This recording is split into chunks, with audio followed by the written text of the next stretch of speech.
अस्सलाम वालेकुम फ्रेंड्स, उम्मीद है आप खैरियत से होंगे। आज मेरी बात करने का जो पॉइंट है आज वो ये है कि अभी दोबारा से मई और सितंबर इनटेक के लिए काफ़ी ज़्यादा स्टूडेंट्स जो हैं पाकिस्तान, इंडिया से और पूरी दुनिया से अप्लाई कर रहे हैं बरतानिया की मुख्तलिफ़ यूनिवर्सिटीज़ में। तो कुछ चीज़ें हैं जो कि मैंने यहाँ पर नोट की हैं, जिनको बिल्कुल भी जिनके ऊपर फोकस करना चाहिए। यूनिवर्सिटीज़ का ये सीन होता है यहाँ पर कि जो कंसल्टेंट्स हैं पाकिस्तान से वो मोस्टली मिस गाइड करते हैं आपको।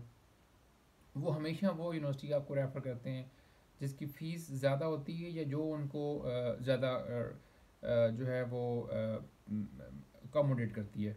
अब इसमें ये सीन है कि अप टू 25% उनको आपकी टोटल फ़ी का देते हैं। कोई 10% देता है, कोई 15, कोई 18, 20, 25 तक देते हैं इनको।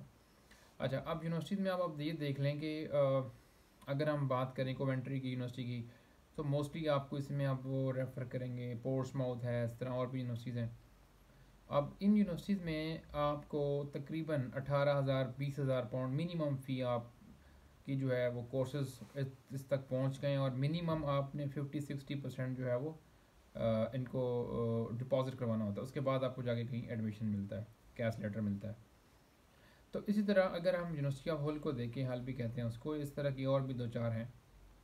तो उसमें हमें फ़ायदा ये होता है होगा कि अगर आप यहाँ पर आते हैं तो इनकी टोटल फ़ी 7,000 पाउंड है। अगर आपकी 7,000 पाउंड टोटल फ़ी होगी तो आप खुद अंदाज़ा करें कि आपको यहाँ पर कोई और डिफ़िकल्टीज़ नहीं होंगी। आप आराम से यहाँ पर आएंगे, पढ़ेंगे, मुनासिब सा काम करेंगे जितना आप कर सकते हैं, और अपने स्टडीज़ पे फोकस रखेंगे और आप अपनी डिग्री कर जाएंगे। उसके बाद आपने काम करना तो PSW आपको 2 ईयर्स का मिल जाएगा।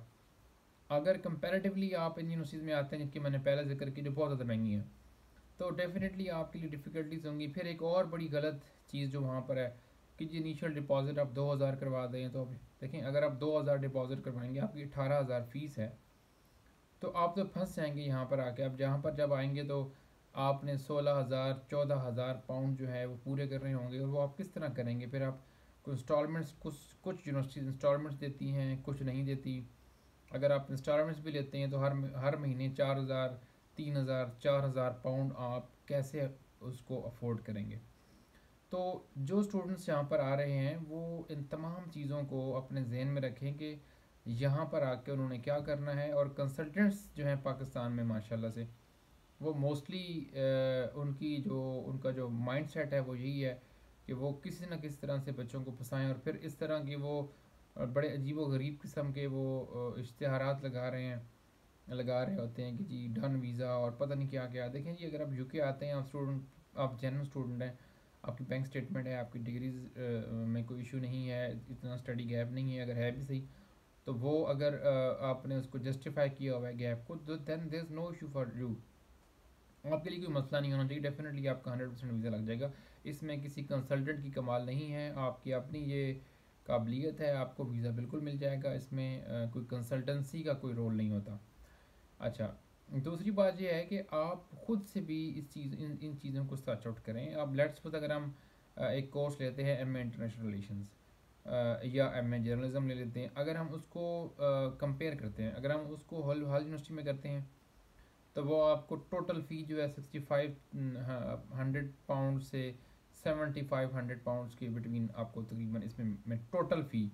इसी को आप यूके की किसी यूनिवर्सिटी में से भी कंपेयर कर लें, 16,000 18,000, इवन आप तो 20-20 हज़ार तक फीसेस होने जा रही हैं आगे मई और सितंबर इनटेक के लिए।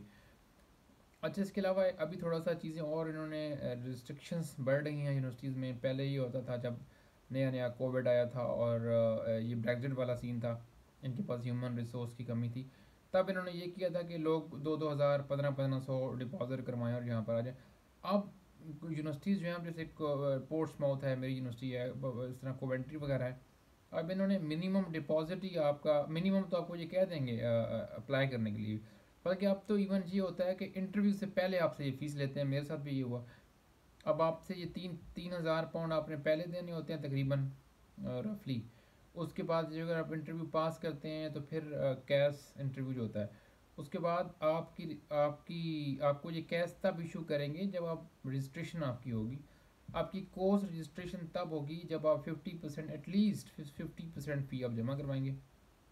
तो चीज़ें अब जो हैं वो बड़ी बढ़ती जा रही हैं। तो अगर हम शुरू से ही ऐसी यूनिवर्सिटी की तरफ जाएं कि जिसकी फ़ीस ही कम हो, जिसकी रैंकिंग भी अच्छी हो। अच्छा, उसके अलावा कुछ यूनिवर्सिटीज़ ऐसी हैं जिनकी फ़ीसेस कम है और वो उनकी रैंकिंग ज़्यादा अच्छी है। 18-20 हज़ार पाउंड वाली यूनिवर्सिटी से ज़्यादा रैंकिंग अच्छी है उनकी, जिनकी 7-8 हज़ार पाउंड तक फ़ीसेस हैं। अब उनका क्या सीन है कि उनके पास ऑलरेडी, क्योंकि वो मेरिट में बहुत हाई हैं और उधर उधर स्टूडेंट्स पहले ही पूरे होते हैं, तो इसलिए जो कंसल्टेंट है उन यूनिवर्सिटीज़ को इतनी ज़रूरत नहीं पड़ती कि वो कंसल्टेंट्स को अकोमोडेट करें। तो कंसल्टेंट्स कभी भी आपको इन यूनिवर्सिटी की तरफ रेफ़र किसी तौर पे कर नहीं सकते, ना वो करेंगे और ना ही उनको उनका काम ही नहीं है। उनका काम ही यही है कि वो आपसे पैसे बनाएं। तो इसलिए आप ये करें कि आप खुद से सर्च आउट करें चीज़ों को। ये कोई इतनी बड़ी रॉकेट साइंस नहीं है।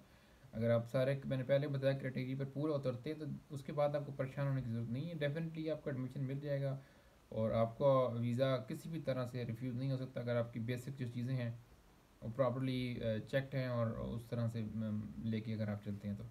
बहरहाल अभी नया सेशन शुरू होने वाला है, तो तमाम दोस्तों के लिए अच्छी और नेक ख्वाहिशात, और मैंने सोचा कि ये चीज़ आपसे शेयर कर दूँ कि यूनिवर्सिटीज़ आप सेलेक्ट इंतहाई देख भाल के करें और उन यूनिवर्सिटीज़ को सिलेक्ट करें जहाँ पर आपको अपना स्कोप ज़्यादा लगे और जहाँ पे फीसेस कम हों, रैंकिंग भी अच्छी हो और कंसल्टेंट्स अच्छे भी हैं, लेकिन उनकी हर बात को जो है वो बिल्कुल उसके ऊपर सर तस्लीम खम ना करें, बल्कि थोड़ा सा अपना जहन भी लड़ाएं और इन चीज़ों को आप देखें कि किस तरह से जो है मामला आगे आपने लेके चल रहे हैं। बहुत शुक्रिया।